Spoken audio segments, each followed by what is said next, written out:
Mistake I made till today, وہ غلطی کیا تھی؟ وہ غلطی یہ ہے کہ بائبل ہی انجیل ہے، لیکن یقین مانے ایسا بالکل بھی نہیں ہے۔ ہمارے سامنے جب بھی بائبل کا ذکر آتا ہے ہم اسے حضرت عیسیٰ علیہ السلام پر نازل ہونے والی آسمانی کتاب انجیل سمجھتے ہیں، جبکہ انجیل بائبل کا تو صرف کچھ ہی حصہ ہے۔ اگر بائبل میں سے صرف کچھ حصہ ہی انجیل ہے تو باقی بائبل کیا ہے؟ کیا بائبل آسمانی یا الہامی کتاب ہے، یا پھر تورات کو ہی بائبل کہتے ہیں؟ ساتھ میں کچھ اہم سوالات بھی ایڈ کریں گے کہ اگر آسمانی کتابیں 4 ہیں تو اہل کتاب قومیں 3 کیوں ہیں، اور بائبل کی حقیقت کیا ہے؟ جی تو ناظرین، وائس آف ہسٹری کی نئی ویڈیو کے ساتھ ہم آپ سب ناظرین کو اپنے یوٹیوب چینل پر خوش آمدید کہتے ہیں۔ آپ سب دوستوں سے درخواست ہے کہ ہمارے چینل کو سبسکرائب کریں، ویڈیو کو لائک کریں اور بیل آئیکن کو پریس کریں تاکہ ہر نئی آنے والی ویڈیو آپ تک سب سے پہلے پہنچ سکے۔ آج کی ہماری ویڈیو کا موضوع ہوگا ابراہیمی مذاہب اور ان پر نازل ہونے والی آسمانی کتابیں۔ حضرت ابراہیم علیہ السلام کے بعد اللہ تعالیٰ نے اپنے نبیوں پر 4 آسمانی کتابیں نازل فرمائیں۔ سب سے پہلے نازل ہونے والی آسمانی کتاب تورات ہے جو حضرت موسیٰ علیہ السلام پر نازل ہوئی۔ دوسری آسمانی کتاب زبور ہے جو حضرت داؤد علیہ السلام پر نازل ہوئی۔ حضرت عیسیٰ علیہ السلام پر تیسری آسمانی کتاب انجیل نازل ہوئی، اور چوتھی اور آخری کتاب قرآن مجید خاتم النبیین حضرت محمد مصطفیٰ صلی اللہ علیہ وآلہ وسلم پر نازل ہوئی۔ قرآن مجید کے علاوہ باقی تینوں آسمانی کتابیں اپنی اصلی حالت میں موجود نہیں ہیں۔ یہ سب تو ہم سب نے سنا ہوا ہے، لیکن کیا کبھی اس کے بارے میں جاننے کی کوشش بھی کی ہے کہ آخر کیسے وہ سب اپنی اصل حالت میں موجود نہیں ہیں اور وہ تحریف شدہ ہو چکی ہیں؟ اگر ہم ابراہیمی مذاہب کے متعلق تھوڑی سی تحقیق کریں تو ہمیں معلوم ہوگا کہ وہ کتابیں واقعی اب اپنی اصلی حالت میں موجود نہیں ہیں۔ حضرت ابراہیم علیہ السلام سے ابراہمک ریلیجنز کا آغاز ہوتا ہے۔ اللہ تعالیٰ نے حضرت ابراہیم علیہ السلام پر وحی کی صورت میں صرف صحیفے نازل فرمائے، لیکن کوئی پراپر کتاب نازل نہیں ہوئی۔ حضرت ابراہیم علیہ السلام کی 3 بیویوں میں سے 8 بیٹے تھے، لیکن اس ویڈیو میں ہم صرف 2 کا ذکر کریں گے کیونکہ ان کی آگے جا کے نسلوں میں سے ہی اہل کتاب قوموں کا جنم ہوا۔ ان 2 بیٹوں میں سے ایک کا نام حضرت اسماعیل علیہ السلام تھا جو حضرت ہاجرہ علیہ السلام سے، اور دوسرے بیٹے حضرت اسحاق علیہ السلام حضرت سارہ علیہ السلام سے پیدا ہوئے۔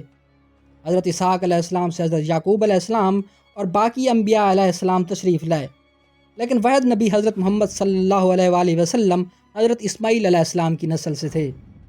حضرت اسحاق علیہ السلام سے حضرت یعقوب علیہ السلام اور حضرت یعقوب علیہ السلام کے 12 بیٹے تھے، جن میں حضرت یوسف علیہ السلام کو نبوت ملی۔ حضرت یعقوب علیہ السلام کا لقب اسرائیل تھا، اس لیے آپ علیہ السلام کی اولاد کو بنی اسرائیل کہا جاتا ہے۔ قرآن مجید میں بھی آپ کی نسل کو بنی اسرائیل کے نام سے پکارا گیا ہے۔ حضرت یعقوب علیہ السلام کے 12 بچوں میں سے 12 قبائل وجود میں آئے، اور انہی قبائل کو بنی اسرائیل بھی کہا جاتا ہے۔ ان میں سے ایک قبیلے لاوی کی نسل سے اللہ تعالیٰ نے حضرت موسیٰ علیہ السلام کو بنی اسرائیل کی رہنمائی کے لیے مبعوث فرمایا، اور آپ علیہ السلام پر آسمانی کتاب تورات نازل ہوئی جسے تورا بھی کہتے ہیں۔ حضرت موسیٰ علیہ السلام کے بعد بنی اسرائیل کے ایک اور قبیلے یہودا سے اللہ تعالیٰ نے حضرت داؤد علیہ السلام کو نبوت عطا فرمائی، اور آپ علیہ السلام پر زبور نازل ہوئی۔ اسے بک آف سامز بھی کہتے ہیں۔ یہ کتاب تورات کی طرح ایک شریعت نہیں تھی، بلکہ اللہ تعالیٰ کی حمد و ثنا پر مشتمل ایک ایسا مجموعہ تھا جو حضرت داؤد علیہ السلام کی خوبصورت آواز کی وجہ سے اللہ تعالیٰ نے ان پر نازل فرمائی، اور وہ اسی کے مطابق اللہ تعالیٰ کی حمد و ثنا بیان فرماتے تھے۔ کیونکہ یہ ایک مکمل شریعت نہیں تھی، اس لیے اس کی پیروکار بھی کوئی خاص قوم نہیں، بلکہ سب اہل کتاب قومیں اس پر ایمان رکھتی ہیں۔ حضرت داؤد علیہ السلام کے بیٹے کا نام حضرت سلیمان علیہ السلام تھا، اور ان کی نسل سے حضرت مریم اور پھر حضرت عیسیٰ علیہ السلام پیدا ہوئے، جنہیں آج سے 2000 سال قبل اللہ تعالیٰ نے نبوت عطا فرمائی، اور ان پر مقدس کتاب انجیل نازل ہوئی۔ جبکہ حضرت ابراہیم علیہ السلام کی اولاد سے حضرت اسماعیل علیہ السلام اور ان کی آگے نسل سے جا کر قبیلہ بنو ہاشم سے نبی آخر الزماں حضرت محمد صلی اللہ علیہ وآلہ وسلم کو نبوت عطا ہوئی، اور آپ صلی اللہ علیہ وآلہ وسلم پر آخری آسمانی کتاب قرآن مجید نازل ہوئی۔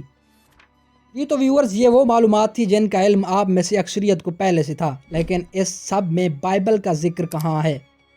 بائبل نہ صرف تورات ہے، نہ زبور اور نہ ہی انجیل، بلکہ حضرت ابراہیم علیہ السلام سے لے کر حضرت عیسیٰ علیہ السلام تک نازل ہونے والے صحیفوں اور تینوں آسمانی کتابوں تورات، زبور اور انجیل کا مجموعہ ہے۔ ساتھ میں بائبل میں مختلف خطوط، رسم و رواج، اخلاقیات، قوموں کی تہذیب بھی شامل ہے۔